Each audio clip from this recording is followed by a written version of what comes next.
What's going on, party people, multifamily mafia? I am your host today, Jordan Stanley Payne. In case you didn't know, you live under a rock. You don't follow me on social media. Tisk. I said on Monday that I was going to do something real estate related today because a couple people they're in a panic. Oh my gosh, we haven't talked about real estate in 3 weeks. What are we going to do? I don't know. I say this a lot to the people that I mentor, and I'm going to say it to you as well. Maybe you'll listen, maybe you won't. Not really up to me. If I only teach you real estate, I am vastly unpreparing you for reality, okay?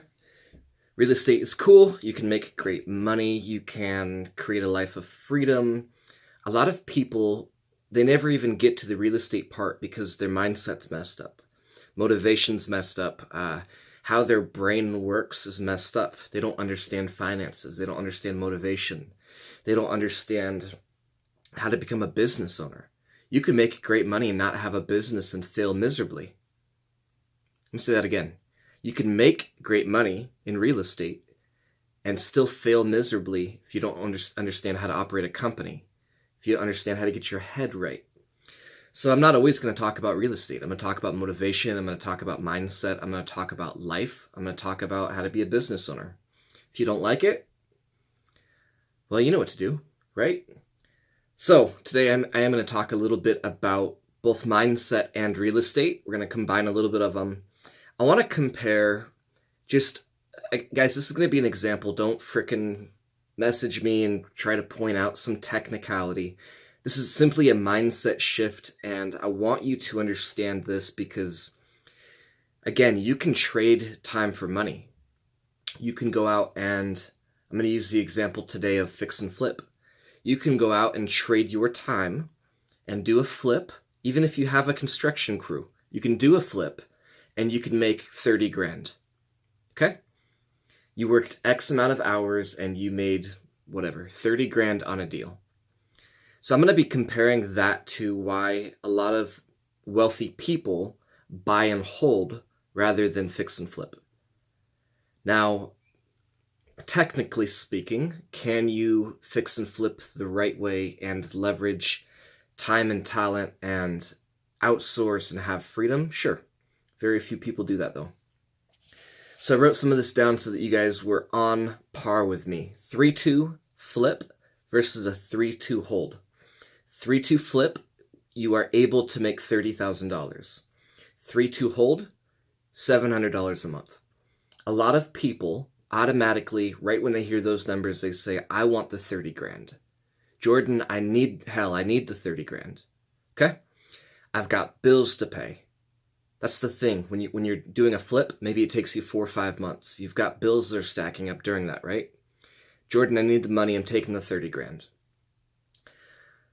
So we're going to compare this. My goal is to get you guys thinking long-term instead of short-term. Short-term, who said it? TD Jakes said it. I'm sure he got it from somebody else. He said, stop making long-term decisions based on short-term problems. So $700 a month on the hold. That's $8,400 a year. Now let's just assume that you are buying and holding like I teach.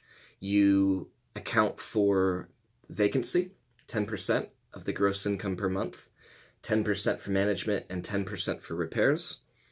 Let's just assume that you buy the way I buy, and you have $200 net income per unit or more. You have the ability to make a second mortgage payment or debt service payment, and you're at 40-50% cash on cash ROI. That's a lot of assumptions. Let's just pretend that you're me. Jordan Payne versus Mr. Fix and Flip. Now that's not quite fair because Jordan Payne is Jordan Payne. Okay? So guys, again, 3-2 hold, $700 a month net. That's $8,400 a year. 3-2 flip, you make 30 grand over the course of, let's just say, 5 months. Takes you 5 months, you had some unexpected this and that, and you're anticipating $30,000 in profit. You ran your formula, ARV times 0.70 minus repair. Hell, maybe you even paid a wholesaler. Okay? So you were anticipating $30,000 profit. So we got holding expenses for 4 or 5 months. We've got unexpected this, unexpected that. I'm just going to give you the benefit of the doubt and say that, it's on the market, and if it sells for what you want, you can put 30 grand in your pocket. Maybe you did it right and you even accounted for paying your real estate agent 3, 4, 5%, 6%. Okay, so right off the bat, you sell it. Let's just say you make 30 grand, take out your capital gains, $4,500. You're left with $23,500 over the course of 4 or 5 months. Let's look at the hold. $700 a month, $8,400 a year. If you buy like I do, you buy it right. And let's just say that I was able to do a refinance of some sort. Okay?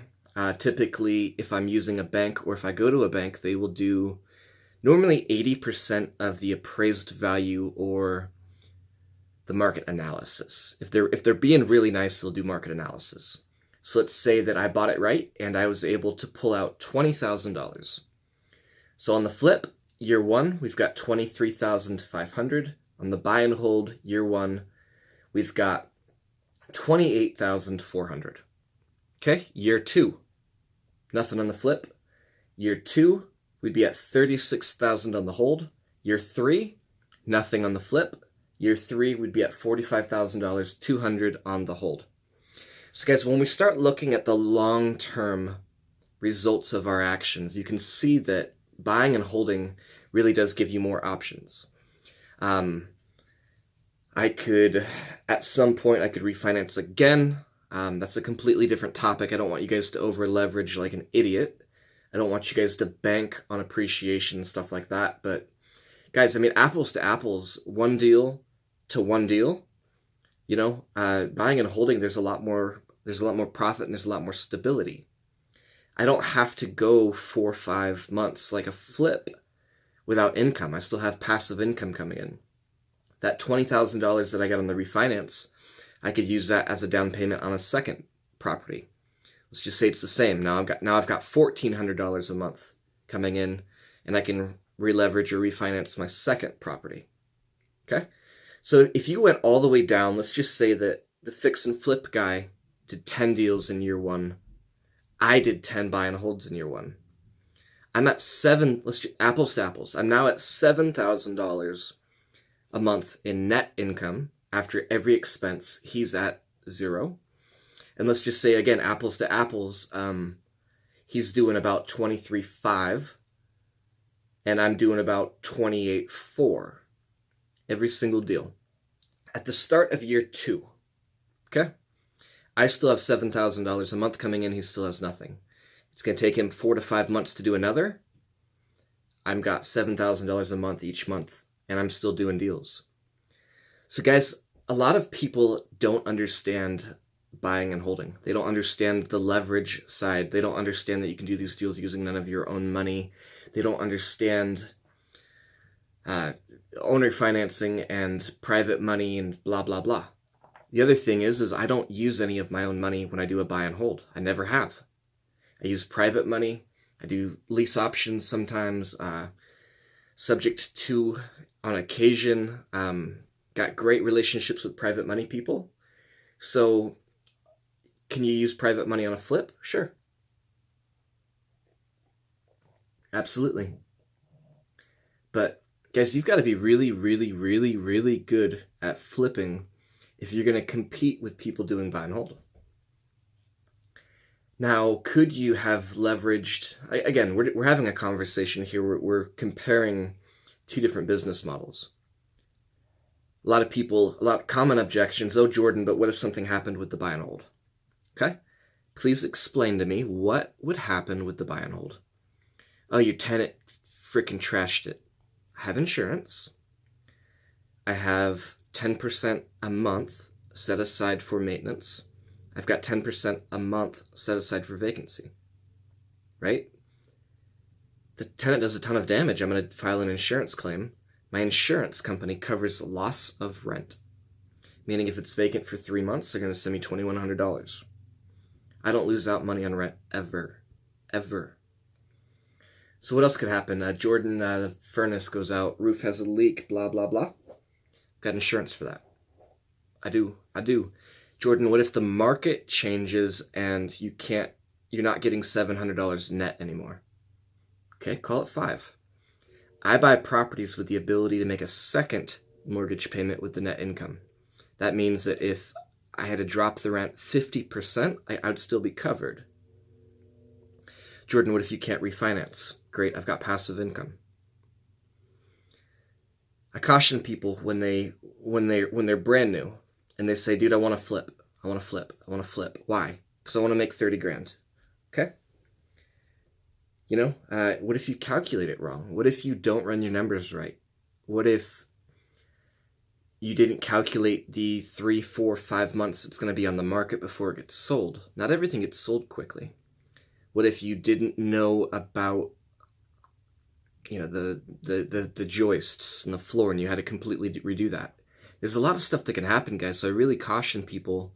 If you're brand new, I highly recommend you either do a wholesale deal to understand the game and then you jumped to buy and hold or something. But guys, there's a lot that can go wrong with fix and flip. There just is.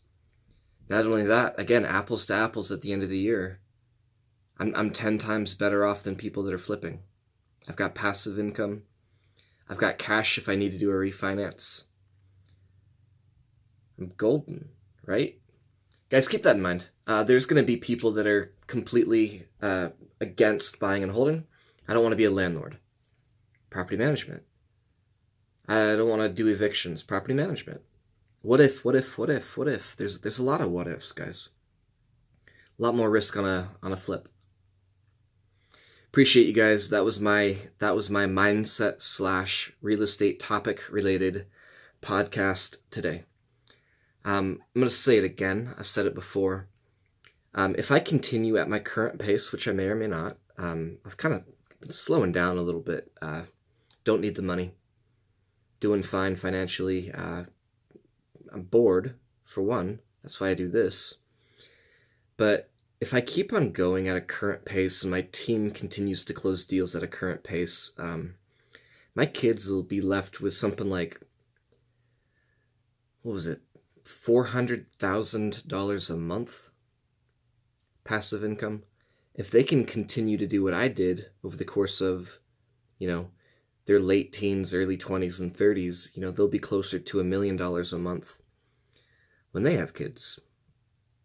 Then my grandkids, you guys see what I'm saying here? It's the power of buy and hold. It's the power of generational wealth. People that fix and flip don't have that luxury. People that wholesale, they don't have that luxury. Real estate agents don't have that luxury. I can do deals using none of my own money. I can build portfolios. I can give something to my kids that will be passed on and passed on and passed on. Think about it, guys. Think about it. Appreciate you guys, and we will see you on Monday.